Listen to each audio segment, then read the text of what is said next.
we're doing something like this. And the sugya that we're trying to study is sugya called history, or really Historicism, which is the theory, in one word, the theory that the explanation of human thought, or really human culture, everything that starts with human, things that don't start with human, maybe not, but at least everything that starts with human should be explained by history. That is the theory called Historicism. And my claim, which I think many people are not awake to, but is true, and you should be woke to it, is that one of the big things that make so-called modern Judaisms, is that the correct word, into modern Judaisms is their acceptance of this thesis, that human thought should be explained by history. Nachon? Is that agreed? That's my thesis, and my thesis is that is not inside. I think that's sort of accepted. I mean, there's many historians that have said this. I'm not the first one to say this. The historians are negaibed over that. They want to say that, but I think that it's true.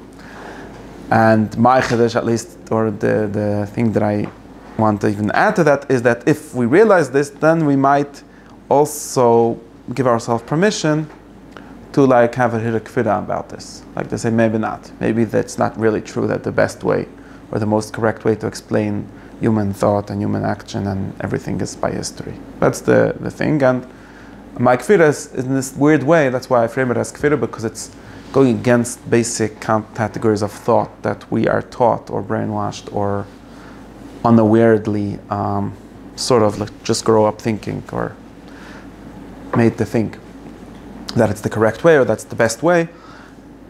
And I think maybe it's not the best way. And one of the ways of me like thinking that it's not the best way is by saying that, look, we have had all these great people that we're taught to respect and that I teach to respect, and they all think the opposite. And they very deliberately think the opposite. It's not like they just forgot about it or didn't realize. So that's the thing. It doesn't mean that they're right, but it does mean that maybe there's such a possibility. Is that the basic program? Yeah. That's our basic program for all, in general, this always matters, that's the program. So now, I want to try to figure out some details about this, right? What are the details we want to figure out about this? A lot of details that we should figure out about it. Can you tell me some of them? Last week we did all the different categories of yeah, but we know that already. Okay. We're talking about the last one. Okay. Right?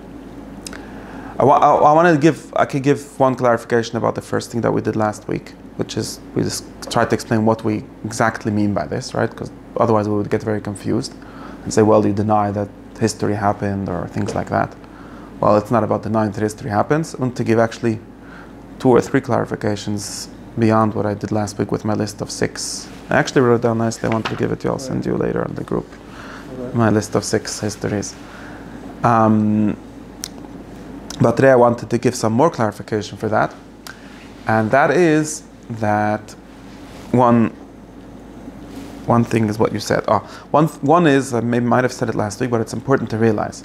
So my claim is that all kind of modern Judaisms, and actually all kind of modern philosophies, modern Judaism just being an instance of modern philosophy. And this, to some extent, includes the religious ones. This is important. And this gets us into a very important detail, or not even a detail, like one of the big questions that we didn't really touch in like a real way. We kept on pushing it off and still pushing it off. But at least it touches that, which is that this, what we call historicism here, is not limited to a kind of what we can call materialistic or a bottom-up theory of history, right? Because it's easy to explain what I'm saying in a way like this. Say like with some people, sometimes people call it a cynical explanation. I don't know what word cynical is supposed to mean over there, but precisely would be called the materialistic explanation. Like I could say, people would say something like this: why? No, give me a question.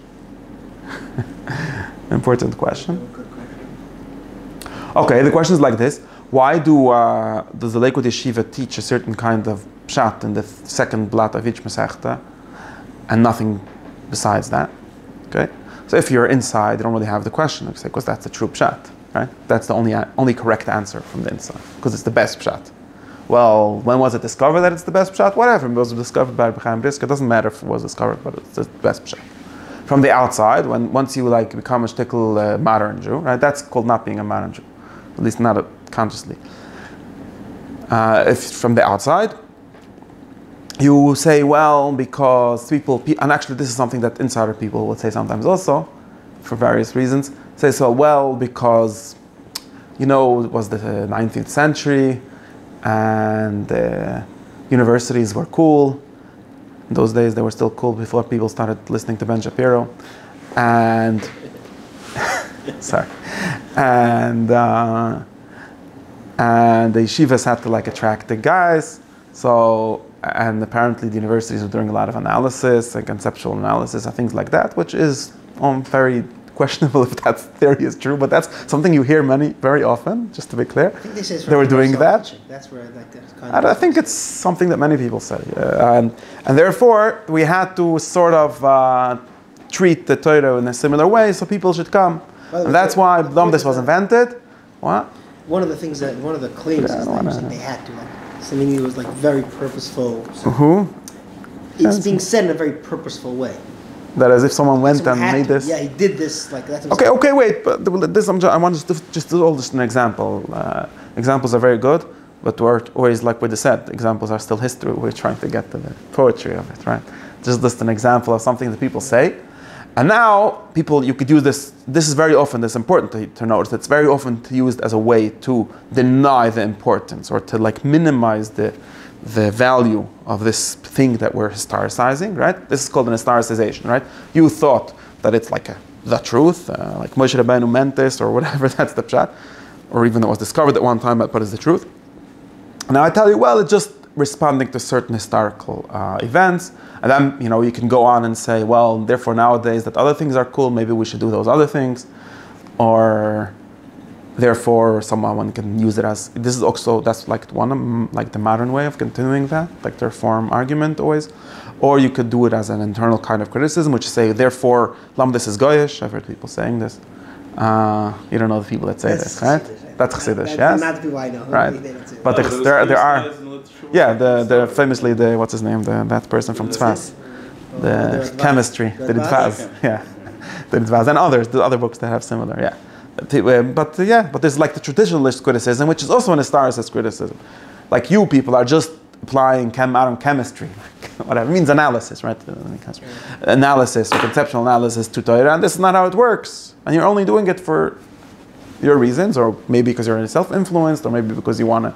But the way I said it is really a kosher way to say it. He's trying to get the oilam, but really maybe he was just himself influenced by some modern kinds of thought. And therefore, it's not good. So that's the other side of saying the same kind of thing. Another use of this kind of argument, either to say that it's just historical, or to say that therefore it's not good, or therefore we should do something else since we're in a different history. All kinds of things like that. Now, what am I saying about this? What did I want? When I started saying that this is, yeah. So this is an example. Now, what's the important thing in this example? What's the important thing in this example? So this is a nice example relatively, but the important thing in this example is that it switches who explains what, right? It switches the top and the bottom. In other words, we used to think that we live in a world and we have this Torah, and the way to explain it was to learn Lamdus. Now it turned out that no, it's not that the Lamdus is explaining the world or explaining the halacha. It's really that the world is explaining the Lamdus, right? So you flip this inside or here, inside and outside or lower.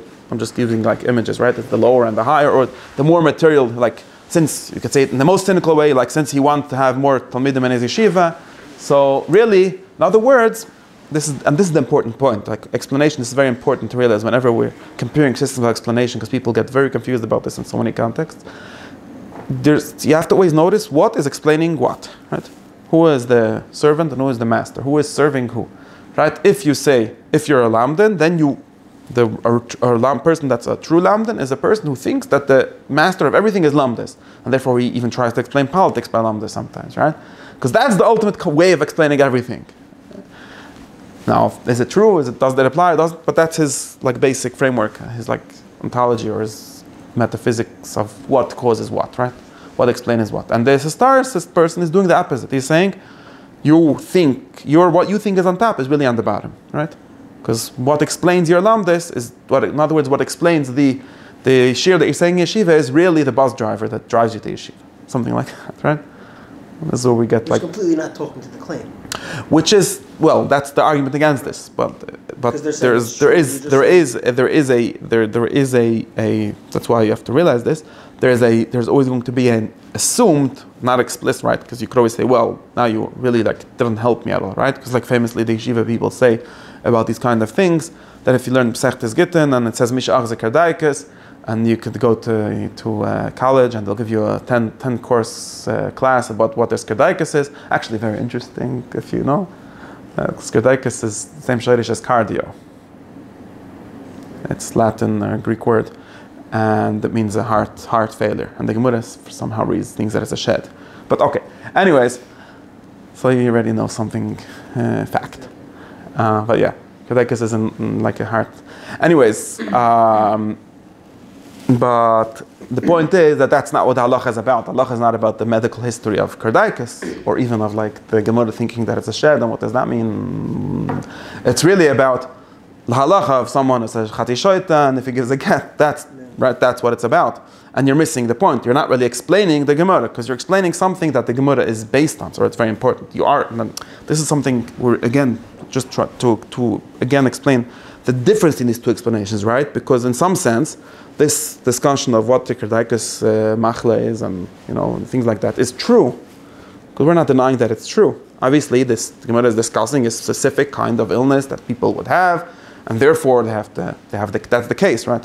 Therefore they have to talk about the halacha in that case. But it's true, and it's even true that in some sense to understand the Mishnah you have to know what the Mishnah is talking about. Otherwise, you can't just start from the ear. You can't make up lamdas based on nothing. There's always a case which is discussing, and maybe the academic people always will show you examples where people didn't really understand what the case was, and therefore their halacha turned out wrong because they were not having the facts correct and things like that. And that is all true.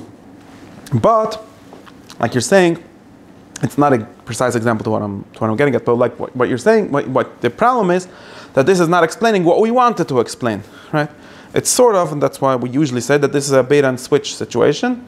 We came into yeshiva to understand Perek Misha Achzai, and you didn't explain us Perek Misha Achzai, because the essence of Perek Misha Achzai is whatever the halacha is for someone that has a get, that's a shalev, is a shaita. That's what it's really about, right? That's what it's Pesachtes Gittin, it's Hilchas Get. It's not Hilchas medicine. And medicine is relevant to it. That's what I'm saying. The question is only was the explaining who. I'm saying Gittin itself explaining is not has medical pages full of medical. Over there, that's where it is. And on that Mishnah, it somehow came in. But the question is what is explaining what.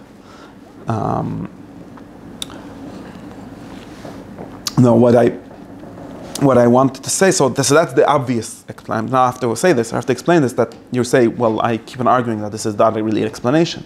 Well, it's an explanation if you assume a upside down and opposite metaphysics. In other words, and this is why I said last week that the theory of Historicism is that the truth of the only true science is history. Right? So science in the sense of what is below everything, right? Or we say this is caused by this and this is caused by that, and at the bottom of everything, according to the ultimate historicist theory, it's history. And we the modern people, assume this is true for everything besides for natural science. Weirdly, there's actually a few people like Firebrand and the real historicists of science that think it's true for science also. Those people are known as postmodernists and things like that. And if you're coherent, you should agree to that. Right? But the das hakol is that it's true for everything besides for science. For what's known as science, right? For natural science. But it's true. But just to explain that in that sense, it would be an explanation, right? Because if, for example, you believe that there isn't any what we call transcendent truth, right? Any untimed truth, any timeless truth that is accessible to human beings, which is a serious philosophical stance that people can have for a lot of reasons. And you say, well, and you could talk about it in morality, like this guy talks about it. You could talk about it in metaphysics, like other people talk about it. Talk about it in religion, like other people talk about it in law. Talk about it in many areas of human knowledge or human inquiry. And you could say, well, look, people in different times have different thoughts. That's a fact. Everyone agrees with that fact. That's very misleading because people think that that's the chiddush. No, everyone knows that. But you can sort of claim that the explanation for that is that nobody has any access to truth. Everyone is just, let's say, if you're a Marxist, everyone is just justifying their kind of exploitation on the levels of social, class warfare and whatever. And therefore, like Marx says, right, religion is just some kind of way that someone figured out to manipulate you, that somehow the money should go to him and not to you. And so on for every other philosophy, right? And that's a serious philosophy. It's not really a bait and switch. It's a bait and switch in the sense that it didn't answer the question, but it didn't answer the question just in the same way that any kind of answer that's going to give you a different metaphysics is going to answer the question. Because you thought that the place, right, you naive person, according to them, thought that the place to look for the understanding of the Rambam is to read his book. Turns out you don't have to read his book. You just have to look in history, is to figure out who he was fighting with.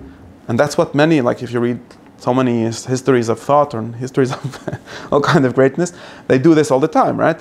Now that instead of, and they really think this is the explanation, because assuming such a kind of metaphysics, that is the explanation. In order to understand why the Rambam said such and such, so instead of, and you go to many Shir Rambam and say this, instead of trying to explain, well, there's this thought, and in other words, there's this reason to think this, and then there's a reason to think the opposite, and we need to solve this theta. People say something like, that's the right, that's how the Rambam frames his book famously, right? There's the reason to think so one thing, there's another reason to think another thing, and now we're stuck because we're in an aporia, right? We're in a contradiction. We don't know what to do. So I'm going to try to give you direction, figure out a way. But most people read it something like this. There's this, and there's a whole tradition reading it different ways like this. Like, there's like, he's Jewish, and he wants to be a good Jew, he wants to be the Rav, and he is the Rav, and he wants to have kavod, and something like that. And he also wants to be a good philosopher, and there's all these goyim that think they're smart, and Jews, and goyim, and Muslims, and whatever. And he's trying to navigate between these things. And that's a very different story of the same thing, right? Because it's, again, making the history more basic, or we could call them the lower facts, or the material situation, or social situation, whatever it is, more basic than the truth. And this makes sense. This is correct if you think that the people who take his theory, not his theory, the theory that he's going, whatever. But he tries very much when he talks about Historicism to describe the theory in this most radical sense. That truth, the history is more true, is really more basic than thought, than transcendent thought. And therefore that is the reason, and that's the reason why people explain so many things by history, because that seems to be the kind of assumption that's underlying what they're doing. Right? That's the definition. I think there's also bait and switches. The point you said about the natural science is that the one thing that you actually can't get people to agree with your theory about it are things that to them actually have truth. They might not be philosophers, so they don't think there's any truth in that. But you say like a certain part of natural science, and that's the thing. They'll leave out the one thing that people wouldn't agree with them on, when in reality, like you said, they should continue with that. Mm-hmm. Why does it have to be that binary of either transcendent thought as the reductionist cause of everything, or just people responding to things that happen or reacting? Why does that have to be? Can't there be transcendent thought reacting to historical events? Firstly, the reason why it's such stark dichotomies is so that I should have a share, because otherwise it's very hard to talk. I always do that. Of course, in reality, most people are like some kind of mix of things, and most people are not that clear. Secondly, that's what I wanted to get to. Meaning I want give always the very pure paradigm of what. Of course, nobody's really going to be that. Most people won't be that extreme in any way. Secondly, there is ways to combine these two things in all kinds of weird ways, which is what I want to get to in my next point. I was wondering if your understanding of historicism relies on a certain deterministic response to. If it has to be deterministic is another question, but it does rely on the idea that it would something like this: that humans don't have any real access to truth that is beyond the human frame, beyond the human context, or beyond the like very basic human context, right? Of course, most people don't believe that for math and science nowadays, but there are people that believe that, and they have good arguments. They're not crazy. Because, I mean, if you take it as like a metaphysical problem, that why would a human, like if you could say it in evolutionary ways nowadays, or you could say it in like Kantian metaphysical ways, basic skeptical ways, right? Why, who says, like why do we, where would we get access to untimed truths, to uncontingent truths? Where do they come from? It's a very serious question. Yeah. But that's what I wanted to say, so that's, okay, makes sense.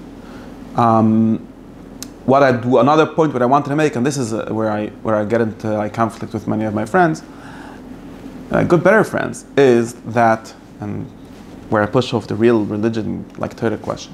But another thing that I wanted to clarify relative to this is that this doesn't necessarily have to be a, like we say, a reductionist theory. It doesn't necessarily about, or really a materialistic theory.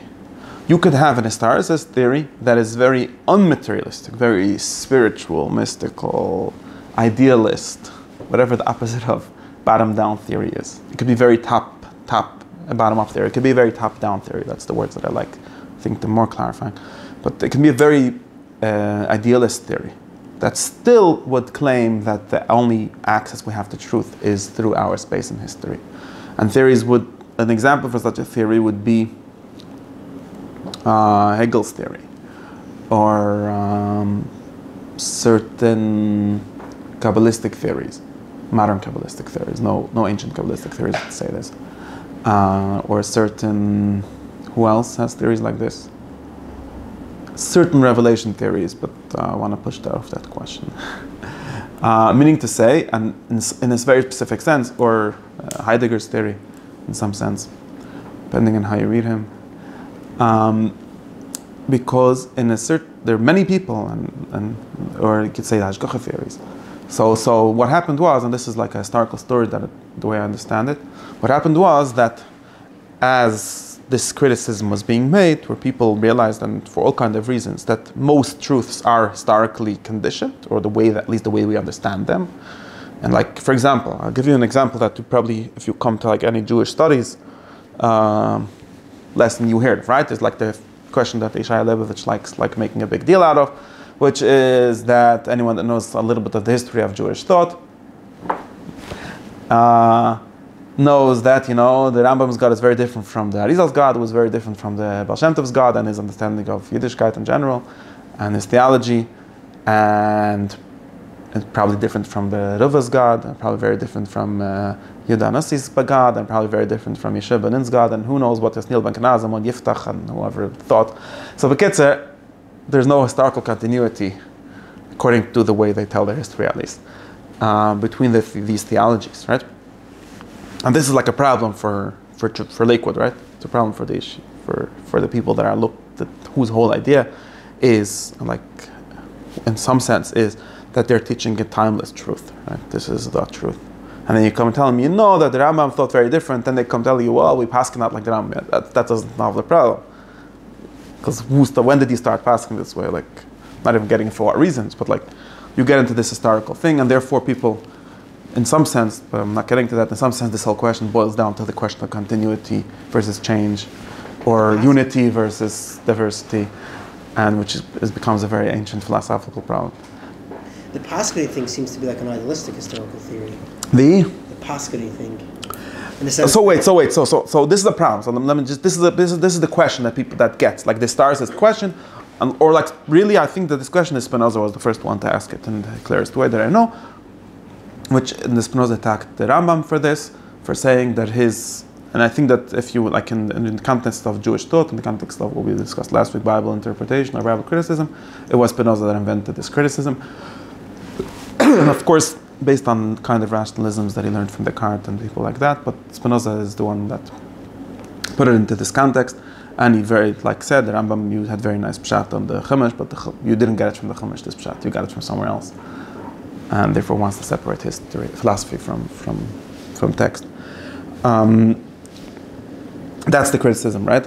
Now, in order to solve, there's different ways to answer this. It's very interesting. If you look around in like the Jewish world, Jewish thinking world, you'll see that in some sense, almost everyone is worried by this problem, right? If you're a Chassidish Yid, for example, you have to be very worried by it because you have this whole historical story with Baal Shem Tov came and taught a whole bunch of stuff. Some guy who paid taxes came. Yeah. No, but forget about that. He came and taught a bunch of stuff that nobody before him taught. Or they have this language of revealed, which is a scientific language, but still nobody knew about it. So there's really only two ways you can go about this, and most. That's why I say even the religious Jews. Where my main point here, even the religious Jews now, modern religious Jews have a certain, very much historical consciousness of exchange. We discussed this, and there's really only two ways of describing this, and very often it seems like the second way is more honest to history. Because the first way is to say something like, to think of it in the way that we generally are taught to think about natural science, right? To say, and there's people that think about this way. I've met many people that think about it this way. They say things like, yes, of course, the Rambam, so they have this question, you come and you teach, let's say someone teaches, Baal Shem Tov taught that there's a Shkech HaPritis in a certain way, and some Chacham discovers that the Rambam and actually nobody, and every single other person before him, basically, maybe some person that didn't say anything, but whatever, thought differently. And so what is the answer? So one answer that I've heard is something like this. Well, Nebuchadnezzar didn't know. What can we do? I mean, they also didn't know about atoms. It was discovered later. Too bad. Baruch Hashem, we were born late enough to know the truth. That's an outside of history view, right? That's an eternal truth view. There's an eternal truth. It's accessible to humans. Not always. Doesn't have to be accessible, but somehow this theory doesn't tell us how the Baal Shem Tov discovered this, like which microscope showed him. But whatever it is, like Leonovi came. Who says this? Is real living breathing yeah. say this? Yes, I know the priest that said. You don't know the Chassidish people enough, so it's not going to help you. Where this person exists. Yeah, it's a paradigm that makes a lot of sense, taken from natural sciences. This is how we think about gravity. Like it was discovered. It was always there. Electricity was always there. Well, how come nobody knew? There was nobody there to do the experiment, to figure it out, lock, whatever. You don't have to have a theory for why it was discovered in a certain time. In fact, it doesn't make a difference. It was discovered, and therefore everything before is obsolete. Yeah, many people say this theory. I think if you read Rav Hillel, for example, talking about Kisva Arizal, he thinks about it in this way. That's a non-Hasidic example, but yeah. Who? Rabbi Hillel of Avat Shalom, I think, talks about Kisva Arizal in this way. Of course, it's the revelation, but Leonov came and discovered, but the same concept, not like that he's discovered by a microscope because someone told him, said it, but was told that this is the fact. Okay, so that's one way to solve it. It seems to me that because most people, that would be a way. Of course, then you have to ask, is it true? But that's it. People hear this about Kabbalah. Yeah. Now, some people are not happy with this mostly because of historical criticisms of this, which is like, if you think about it, it's not really discovered. All the arguments are known before, both ways, and all kinds of reasons why it seems not reasonable to think this way. Don't Chabadskos have like history that they make a history like this? And there is actually historically there is people who had this stuff. Okay, there's different. I don't know what the Chabad are complicated, as usual. I don't know what they think about this kind of thing always. But there's a different. What I want to get at is a different theory. I mean, there's a different theory, which you could find in Nachman Krachmal says this theory in his book Moed Nevuchei, as well as Rav Kook, of course, who more or less took it from there or from some other person, as well as Reb Tzedek HaKohen in some contexts, actually also in this context, as well as other people and that kind of line. And they have a different theory. And their theory is actually historicist theory. In other words, their theory is something that, like this, that there's different ways, like more or less firm ways of saying it. But their theory is something like, yes, it's true that these things were not known in those days. They were not only not known, they were in some way not true. So that's where it goes further than just the basic discovery kind of paradigm. You say, yes, like, famously, like the Kotzker Rebbe's joke about the Rambam is something close to this, right? That the Kotzker Rebbe said that when the Rambam said there's no Shedim, so all the Shedim ran away. Right? That's a joke. paskin and they didn't exist. Yeah, They don't there's even- all kinds of, there's, like I said, there's the Rebbe's way of saying, and then they also have the story of, like, the Rambam said that if you believe that God has a body, you don't go to the Mahabas, so the Malachim came and schlepped everyone out of the Mahabas. And then the Ravid wrote, no, so they schlepped the guys back. I think that's, Nice story. That's actually written somewhere. Yeah, these things are written places. I didn't make them up. They make a lot of sense in a certain way of thinking. It's a mushal for this kind of thinking, which puts history as part of the truth. Or at least people would say things, at least something like the revelation of it is part of the truth. It's not relevant to talk about the truth as it is in itself. We have to talk about how people know about it. Or you could say even different, there's more very fuzzy ways of saying things, that all our knowledge is partial and the absolute is not known, and therefore it gets known by parts throughout history. This is Hegel's theory, more or less. And it's just like the unfolding, like, yeah, in one generation is the kasha, and the next generation is the teretz, and it's just the fullness of everything, which of course are us that are the one making the theory that have the fullness of everything. Not really. But post generation. No, the end of history. Yeah. But all kind of theories like this, or even in a more like basic sense, people will say things like this. For example, and this might even say in Zohar, some version of it. Things like, yes, that's a real Chabad theory, for example. Yes, the Rambam didn't know about whatever we know about. That's because he didn't need it. Because since the Golas became worse, or there were bigger Nisyanis, or whatever the theory works, so we had to spill the beans on a bunch of secrets though, in order to help us, things like that.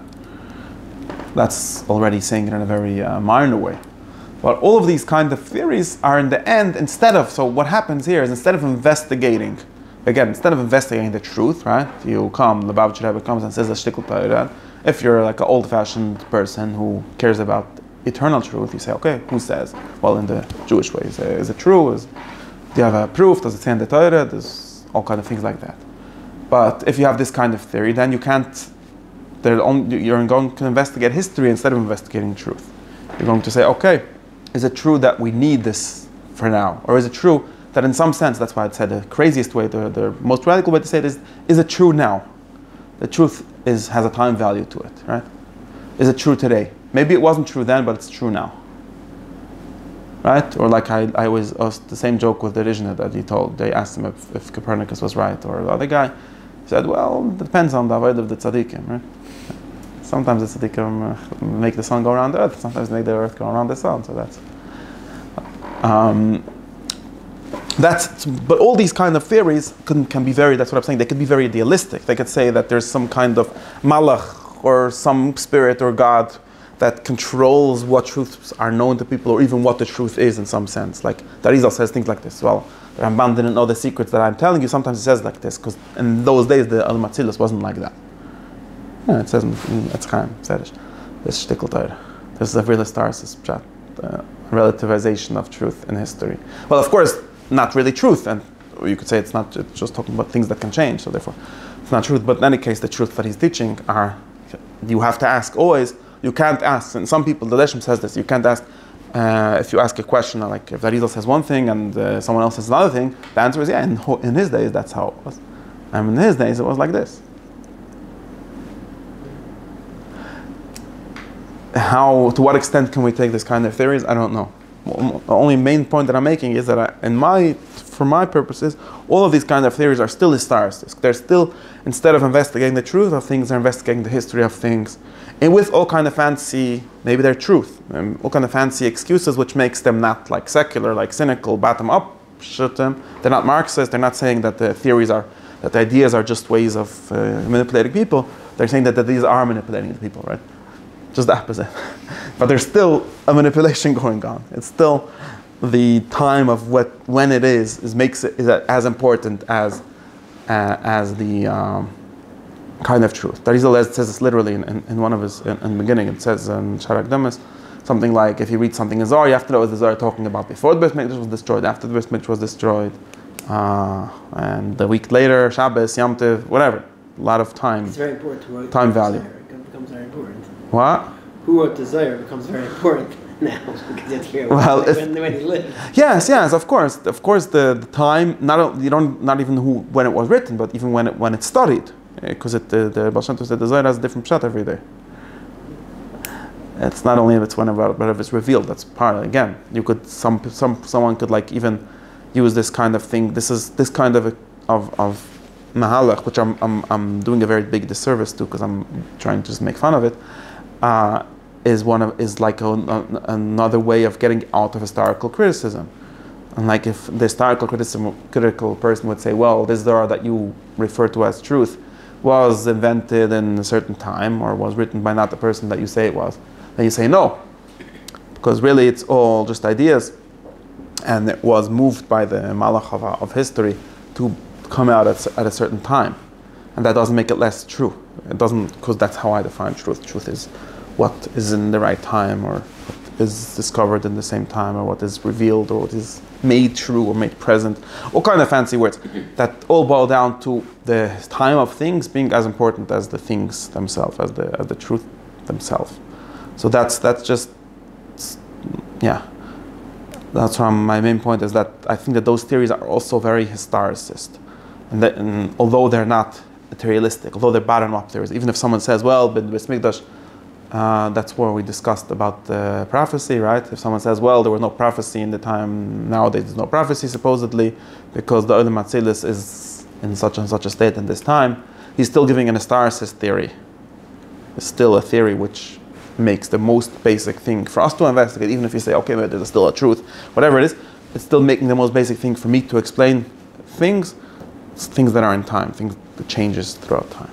Okay, that's that is the clarification that I wanted to do about that. Okay, makes sense. Interesting thing. A lot to think about that. But that's an important addition. Now, what else should we talk about? More things.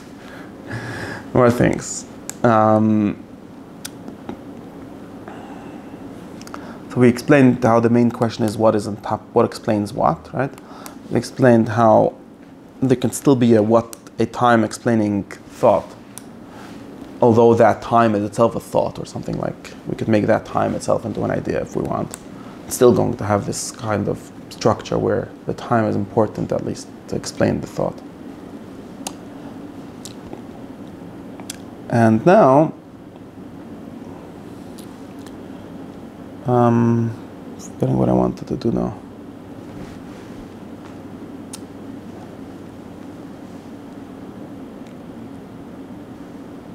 Yeah, there's another. Now I want to give another story that I think is a very important part of the story that I was getting at.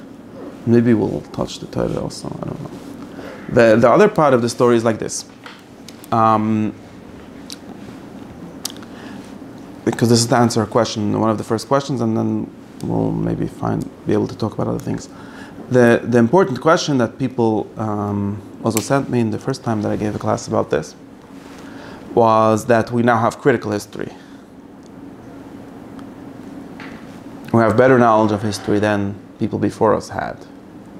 And therefore, the kind of criticism, so remember that we're saying that this idea, and this is the important thing that we're saying, that up until a certain point, which is a stark way of saying it, but this idea that history is not valuable, or is not what is not what explains things, and including historical things, right? This is the important thing, right? Of course, we human beings live in time, right? And of course, there will be very many changes due to historical situations. Nobody is contradicting that, right?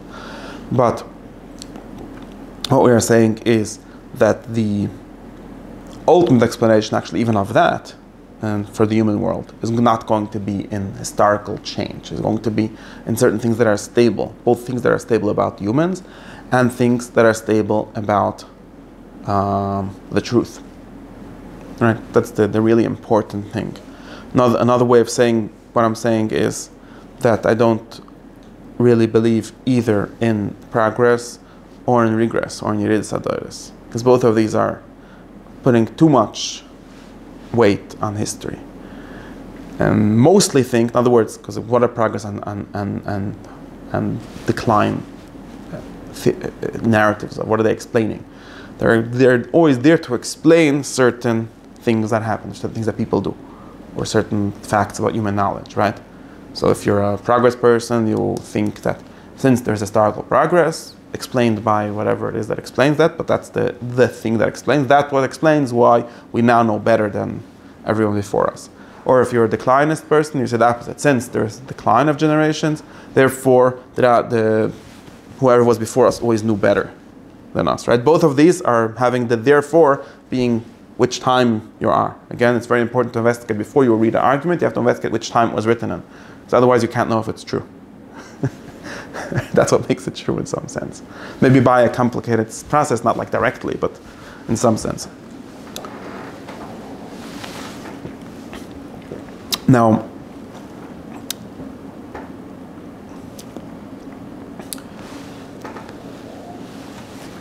one of the stories, and it's important to get this, one of the stories that we get from brainwashing is that, unfortunately, and this is of course part of the progress story, right? And that unfortunately, sadly, until about which year? I don't know, about 1850 or something like that. There's no such a thing as critical history. And therefore, all histories written until then are nonsense. But somehow, all the histories since then, even when they're talking about times in which all the people only wrote nonsense, are more true. Now, this is not as stupid. You're laughing because I'm making fun of it, but it's not really a crazy problem like it. That is a theory that we get taught, whether explicitly or implicitly. And therefore, we'll always meet these kind of things where everyone, and this is something that I always say should make you wonder, right? Everyone up until a certain period takes historical testimony extremely seriously. In that sense, we'll see in which sense, because I think that it's not really in the way, they don't take it seriously in the sense that we think they do. But they don't doubt it, at least, right? You have, you have things like, how to say this? I want to give an example that's not a religious example, but things like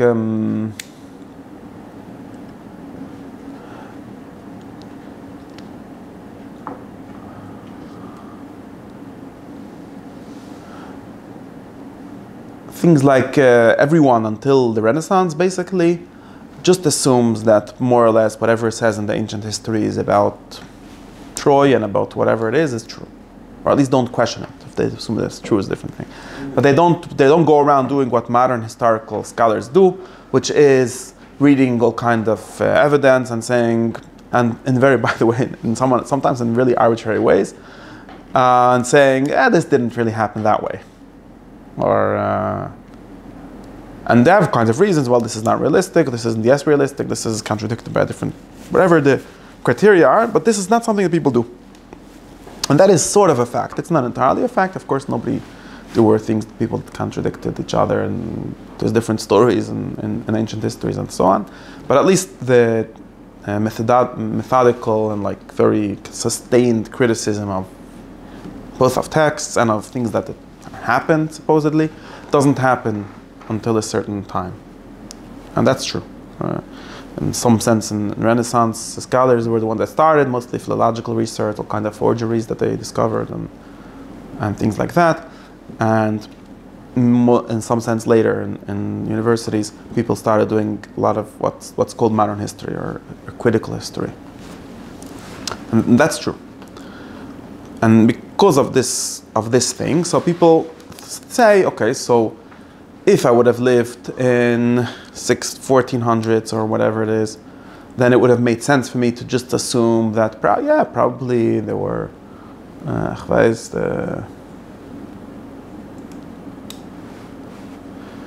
probably didn't wander in the desert for 40 years or whatever and did all these things as all the books say. But nowadays our assumption should be that maybe yes, maybe not. We need some other proof, or we need to have whatever criteria we have for deciding what is true, and it becomes a whole different kind of question. It also becomes a much more serious kind of question, right? Because supposedly we have these critical methods, we have these all kind of scholarship that tries to like decide what actually happened in ancient times, which people didn't do until recently, very recently. And that is why, like when I come and give this shit, right, and I say, well, you know, the Rambam just thought that history was a waste of time for the most part to read it. They say, of course, because it was all nonsense. But if you read a modern history, that's not all nonsense, because we have all these modern methods of deciding what actually happened. So that's a narrative that gets told, and I want to give the opposite narrative of this. You get this story. A very extreme view of historicism self-defeating in the sense that, I mean, I think all. In the sense that They're just saying that because of their history, because of their moment in history. yeah, but it's true. In other words, it's undeniable that modern historical critical methods were invented at a certain period, and of course, you could do all the skepticism on them. There's a lot of skepticism to be done, especially for ancient history. You know, as things get closer, we get more records and stuff. But of course, you know, anyone that tells you scholars have decided that whatever, whatever, the wandering in the desert didn't happen. No, scholars have not decided anything like that. Or if they did, they were just, whatever, just saying things. Not that we know that that did happen, but also it's like the kind of thing that lends itself to proof. Yeah, but that's not what I'm saying. That's not very interesting. Oh no, that's just basic skepticism. And that's true. You could be skeptical about a lot of things. But there is in truth. If it's denying something. But it is true that a certain, I mean, if you take all kinds of classical examples of forgeries, you know, in Christianity, it was the donation of Constantine, okay? You know what that is? Gotta know things. Read more Wikipedia. Okay, so in medieval times, there was for a long time in Christendom, there was this like long-running debate over who should run the world, the Pope or the King. You know about that. And one of the big proofs of the King, or the Pope, one of the Pope's like not only proofs, it's like this seen as a legal deed to controlling. Well, there was the Papal States, and later and before there was all kind of levels of real power that the Pope had. It was based on a letter called the Donation of Constantine. Supposedly Constantine was, you know, the Roman emperor who converted to Christianity, and there was this shtickle star that he gave to, I don't remember to who, to the church, donating him like Italy or something like that. Okay, and this is a document, and I'm trying to remember who was the one, maybe Vala or one of the like Renaissance scholars was the one to read it and bring. He has good eyes, if you look it up. And you'll see this was written by some, he called it a pious forgery. It was written by some monk at some point to justify the Pope's thing, but never happened, couldn't have happened. The first one, it was written the wrong, whatever the proofs, I don't remember, how's the philological proofs, which is that never happened. Why am I talking about this? A donation of Constantine, yes. As well as hundreds of, what was this an example for? This is true. Now, it's true that for a few hundred years, everyone was assuming that this is true. You could still argue theologically. You know, does that really mean that the Pope has temporal power? Does it not? Or is maybe, since it's just from the emperor, so really it's the emperor? You can have a lot of alumnus. You could play with a lot of alumnus, or you could just like try to use power to take away the power and not care what the alumnus is. You could do a lot of things. But until this, who was it? Lorenzo Valla? Someone? So until some scholar came along and said, wait, who even told us that this document was ever written by Constantine? It doesn't make any sense. I remember some stuff. Until these people came around, nobody calls it the forged Roman imperial decree. It's forged. I believe this guy. It's forged. Don't worry. Yeah. Also, there's no reason I should trust the medieval church. So whatever. And the same people that said that the Jews poisoned the wells or whatever. I'm just saying it's true that the awakening of historical criticism is a true thing that happened. You can't it's actually a true thing. I'm not denying that reality. And the modern historians, after all the skepticism that you can have, are being a lot more serious about the things that they claim to have happened than people did before them, right? But the important thing that I want to switch the script on here is to explain, and this is again an historical claim, so I can't make it with any great certainty, but it's what I've read in a few books that are discussing these subjects, which is the claim that the story is really just the opposite. In other words, it's not really true that people have started to research history more precisely and therefore started to be skeptical of a different way of history. It's really the opposite, the entire opposite happened. In other words, what we try to explain in the ancient philosophical sense, religious is a little more complicated, but let's talk about the philosophical sense. And all the philosophers from Aristotle that we read what it says in the Poetics about history, and all the way through, or especially through the early modern rationalists, right? Descartes, Spinoza, Leibniz, Wolff, all these people that are like the hyper-rationalists, early modern people, who are interesting.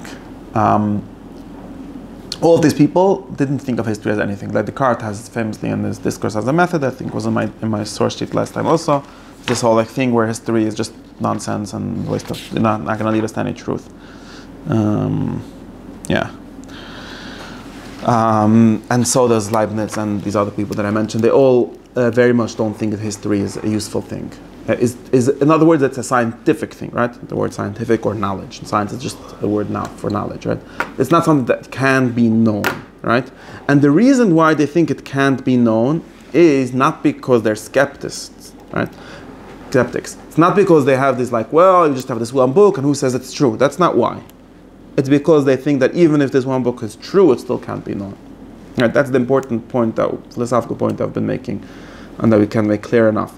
The problem for changing things, problem for history being the source or the anchor of human knowledge, of human culture, is not that we don't know what happened in history. That's a secondary problem.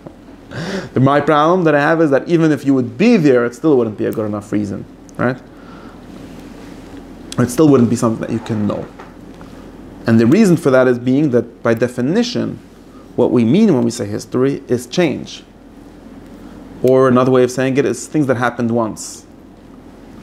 And anything that happened once, and this was like the basic assumption of all the Alta philosophers, anything that happened once can't have a science. Science only works with generalizations or with universals. Never works with individuals. In other words, like the Rambam wrote to his friend whose daughter died, said, your daughter is just a daughter, so get over it. It really says that, okay? Does it help? I don't know. That's therapy. If it's a good therapy, I don't know, but it's philosophy. It really says this. I mean, it doesn't say these words. I'm making everything worse when I say it this way, but I actually think it helps. This is a real insight. Like we discussed how poetry really is doing this also, and just in a nicer way.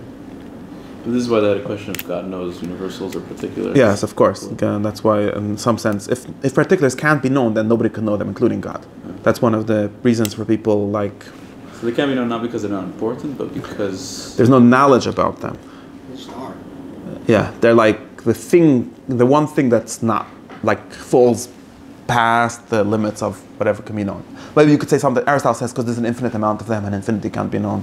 He has like different formulations for why it can't be known. But it's not the basic thing that we can understand is like it's not a science. There's nothing. Science is like Aristotle says, I was reading the beginning of the Metaphysics, which is explaining this also, that it's important. That's why we keep on going back and forth on this, so we shouldn't get confused, right? That Yitzchok needs Tylenol today, whatever the date is, January, whatever, is very useful. Not really knowledge, practice, but it's not knowledge.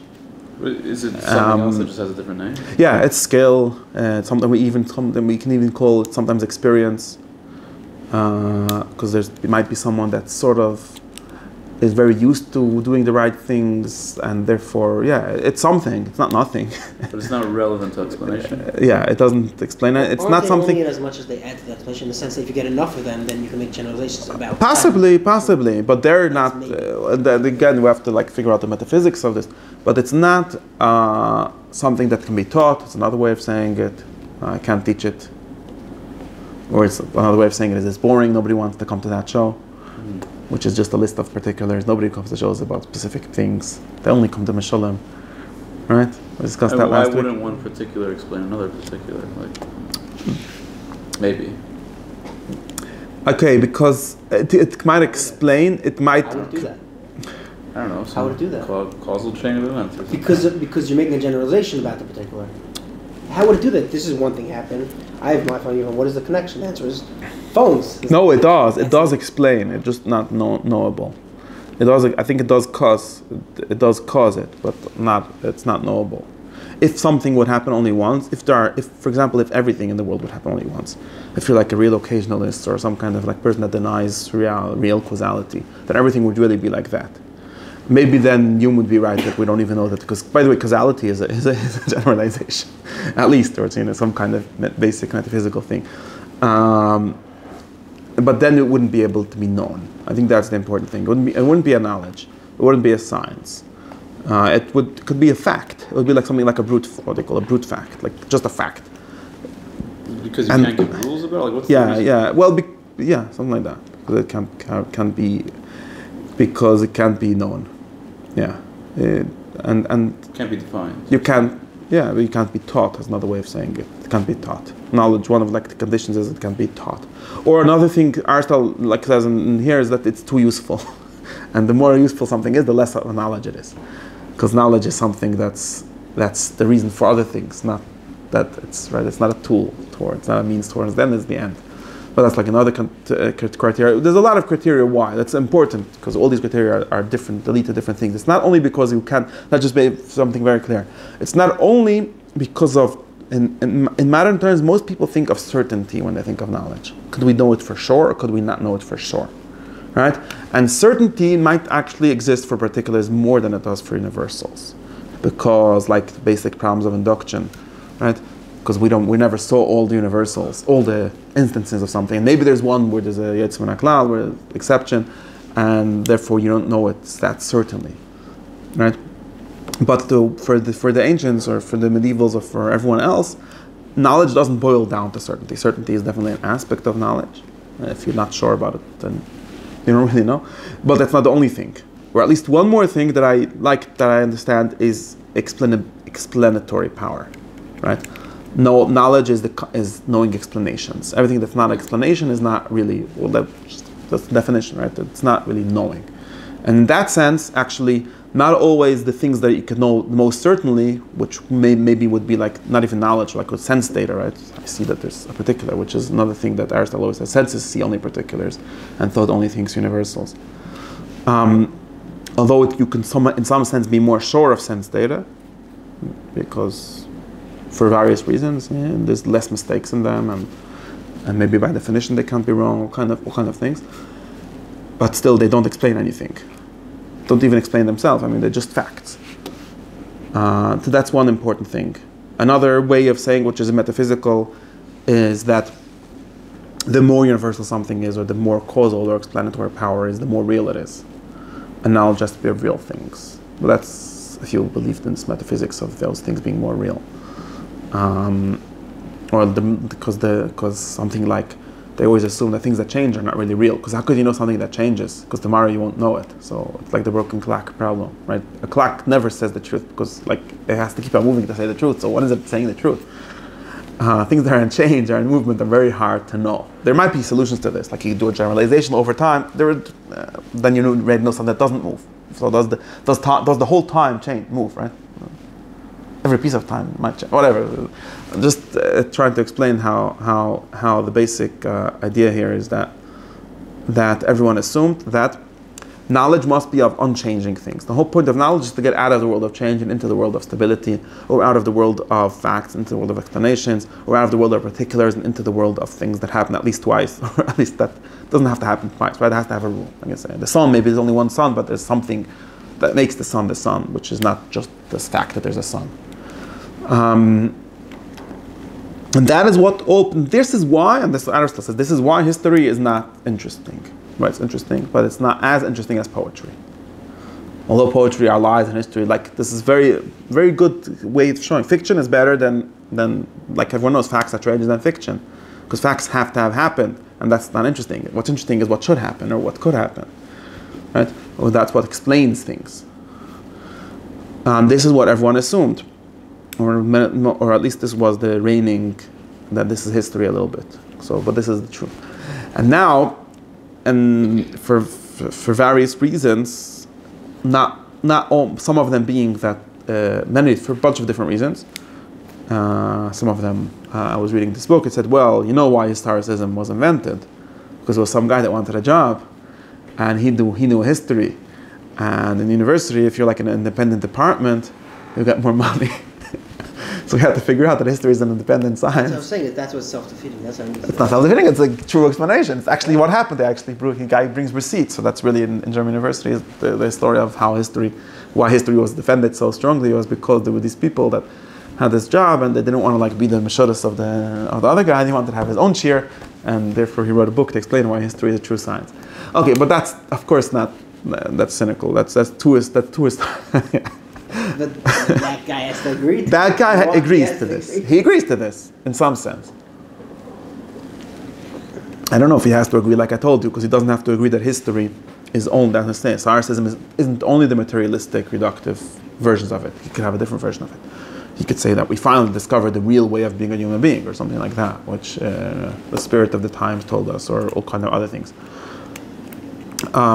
But now, at some point, and there's at different points in different places, and for different reasons, really, in some sense, like the story of history, which we're trying to explain, the rise of history, is like if someone would list out all the reasons or all the like pressures that are causing people to go away or to try to minimize that theory, that way of understanding. Of course, there's in general the people moving away from that way of understanding in nominalism and in modern science and the new science, right? The new science was to a very great extent moving away from explanations as the basic thing and trying to make experimentation the basic thing, or trying to make power the basic thing, like Francis Bacon said. Now, Francis Bacon didn't believe in the Aristotelian theory of understanding, and he said, well, I don't want to understand nature, I just want to be able to move it around. So that's one important thing. And of course that leads to a certain, you need to be able to, I'm going to skip that for now. That leads to a certain understanding that history means that the reason, and by the way that's true for many histories, right? That the people want to tell you history in order they can control history, or at least to control humans, which are explained by who could control them, who controlled them yesterday, and therefore who's going to control them today and how. But in general, the basic thing, the basic change that I want to say, the basic story that I want to say, the other precisely the opposite way is that since now for some reason, let's take the most basic reason, because some guy wanted a job, and he wanted to be the professor of history. That's like a thing. So therefore, he wrote a book to convince us that history is a real science, unlike what his Rebbe said. All the people before, I think even people like Kant, still said that history is not a real science, for the reasons that I discussed. Mostly for those reasons, not only for skeptical reasons. And as part, now there's a bunch of strategies, and I've been reading these books that try to like go through the different strategies and different people who have different strategies and different ways of doing this. But there's a bunch of different things that are ingredients or strategies of doing this. Like how do you claim, but the most basic way, right? How do we justify that there's a history faculty? Like you can understand, for example, and to clarify this, because again, to show that the question is really if history is the one that explains other things, or it's just a thing. Because everyone agrees that there should be, for example, a legal historian, for example, because basically law is halfway history. Like who owns this house? Well, that's a historical fact. You got to know someone that can go through the old deeds and tell us who owns the house, who sold it to who, and therefore who owns it. No, exactly. In that sense, history, the law is the explanation, right? The reason why you own the house is because there's like a general principle that whoever was here before should stay there, or whatever the principle is, whatever it is.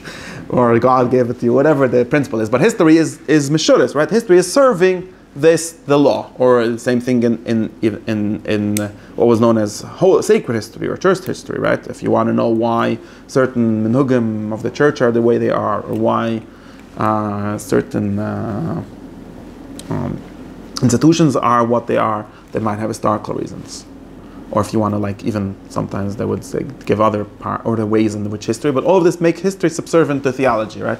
So in order to understand why, well, there's like, for example, there's the chain of successions that people always, that legitimize certain power, right? You have to be the Pope, Ben the Pope, not Ben, but like, these lists, there's very important. They were important for people, like probably the first histories ever to be written down were these kind of kings lists that we have in ancient Egypt even. Lists of kings, who was the king before, and therefore legitimizing his. So and again, still the history is not, nobody's studying history here. People are, the history is serving the king or serving the church or serving the theology and things like that. Now, if you want history to be a thing in itself, right, and it should have like its own yeshiva, its own classroom, its own faculty, then you have to justify why history is a science, at least as good as all the other sciences, and maybe even better. Right? Now, one of the ways in which people did this was by inventing critical history. And of course, it's not enough to say this. You need to add some kind of metaphysics, and then was mostly taken from natural science, or at least like trying to copy natural science, which use similar methods. And this then separates into 1,000 different methods. Like what is the correct method of history, and is it by principle the same as natural science? Is it not?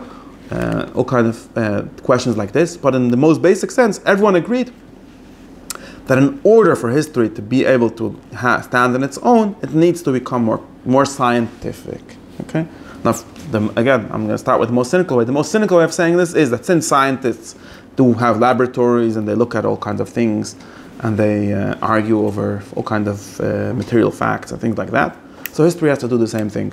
And in some ways, like everyone knows nowadays, that almost all sciences have this kind of like envy of certain sciences that are accepted to be the more like correct sciences, and they pretend to do the same methods, right? Like physics envy, like everyone that writes psychology gives numbers as if the numbers help me, and things like that. And in a similar way, people have started to do history in a sort of scientific way. Like we're gonna do, like Bacon taught us, the scientific method. We're gonna like collect data and try to generalize over that data. And then if you have a data that contradicts it, it becomes a question. All kind of so-called scientific method history, and then becomes a good question: does the scientific method work for history? Because of course we can't really do experiments. Big problem. History the past doesn't exist anymore, so we can't like restart it. Maybe we can do experiments. Maybe we can like take people and put them into the same situations and see. In other words, speculating. In some sense, no. In some sense, in some scientific histories have led to some certain kind of experimentations. But anyways. Human experimentations, like let's experiment with different kind of government, let's experiment with different kind of things. Those were, in some sense, an outgrowth of this like scientific history, which is, in some sense, a history of control, or of like modern science, which is really what we can do with it and not how we can understand it.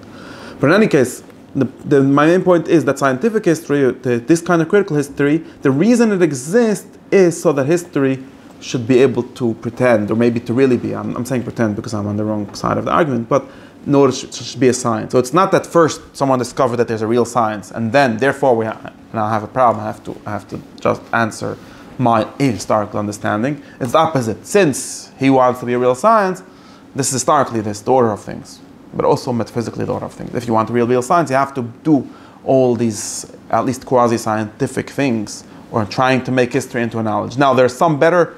If we would really want to get it, that there's some better strategies and some worse strategies. I don't think that the strategy of like let's work with documents and artifacts and things like that is a good strategy. I think it's a very bad strategy. It doesn't solve the problem that it sets out to solve. It's as far as I can tell, it's only like pretending, like we're going to have a bunch of data, and therefore there's like even quantitative history nowadays, which is fine in the sense of like giving you a bunch of facts about the past, but it doesn't make history more true. Might even make it less true. And the most basic problem here is because that you end up with the famous streetlight bias, right? Like searching for the key under the lamp. So what's true history? Whatever we have evidence. And what's evidence? Or whatever we decide evidence is. And therefore anything that, let's say by definition, didn't leave receipts, didn't happen. Well, what do I mean didn't happen? Did it happen? Not. Well, because my method is researching what I can put under my laboratory microscope, and that I can't. So by my definitions, and that's true. In other words, and sometimes historians do this. They say, we don't tell you what happened. We only tell you what the documents say, which is beautiful. But then why are you arguing with people that do know what happened? Or at least you have the same traditions as me, whatever. You don't have anything over me when I just tell you myths or stories. Because you have them also. You could also, besides that, you have a separate science, which is science of primary documents. And I can tell you what the documents say. Well, could you or could you not? That's another discussion. But even assuming that you could, that's not it. It's another kind of bait and switch But maybe that's a science, but it's not the science of the past. It's the science of what exists now. That's. Aren't they just saying those are the things we know for certain? Yeah. Yes. Say that. But that's not. We just don't know anything. We don't know the other way either. And there's like a lot of times. That's a very specific criticism I'm making. I don't. You don't even have like. Yeah, there's it causes a certain bias. Like when you have like, you know, like doctors or any, you know, if there's a you know, if you go to the doctor and you have an illness that the doctor didn't hear of, he gives you aspirin because that's something that for sure works. Well, does it work for my problem? I don't know, but it works. Something like, just making, there's really problems like this in medical science also, but all kind of have this kind of thing. I'm not, you could say this is the most I know. Why did you, right, what I'm saying is, why did you decide that this is the criteria for knowledge? Because you're looking for a kind of scientific knowledge. Well, why are you looking for that? Because you want to like have a stelle and whatever, you know, you want to be a real science. But I'd never claim to be a real science. If the people that are just telling you stories, they're not trying to be a science at all. Maybe, and I'm saying it's not, you don't know it either, but it's whatever it is. It didn't change. The fact that you're able to put a spotlight on certain facts doesn't make the past into a science. It makes that little kind of science of whatever the document says into sort of a science, although even that is less of a science than physical science and so on, but it's maybe sort of a science. So that's why I don't think that's a good strategy. There are other strategies which are better, which we can get into at some point. But this is a bad strategy. It's the one that most people know. But I think it's a very bad strategy, at least if the point is to know what happened in the past. It might be a good strategy for like making some kind of faculty we could call history, which doesn't really do history, only does research of artifacts. I mean, is it because to them the only truth is basically science? Yeah, of course, as science as they could. Of course, but it's not a science before their problem already. It's not a science because it's dealing with things that change too much. Which can be my old kind of science. Of course, physical science have the same problem. They're also all of them always looking for the thing under the lamppost, and it's great. The things that are under the lamppost are nobody's contradicting that those things exist. But when people do in physical sciences, people do the same kind of mistake all the time, right? They're always saying, it's not scientific, so therefore, okay, say that. I'm asking that it's not scientific for your criteria of science, for sure not. But that doesn't make it not worth thinking about or even speculating about. Well, we're not, like, once upon a time people didn't know science, therefore they speculated about how many malachim can jump on a pin drop. Well, did you figure out the answer to that question yet?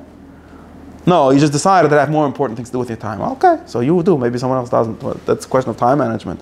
It's not wasn't the question of how many angels can dance on a pin drop wasn't solved yet. Or maybe it was, I have a solution to it, but it's a stupid question, I'm just going to say. Nobody really, but like, it's always having this just bias that working with what you see, which is very nice, so it just makes you blind to all the things that you don't see, or that don't fit into your criteria of science, and therefore the criteria of knowledge has to be broader than the criteria of physical science, because otherwise we don't know almost anything.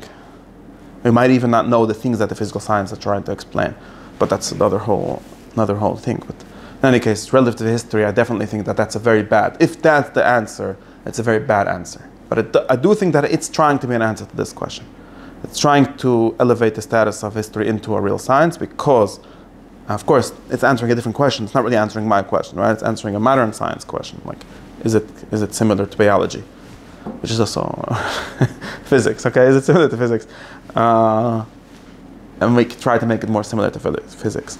It definitely doesn't make it more similar to metaphysics, which is the only real science according to Aristotle, because it's useless and doesn't help us in life. Only helps us know things, which is what life is for. Okay, that's enough for now.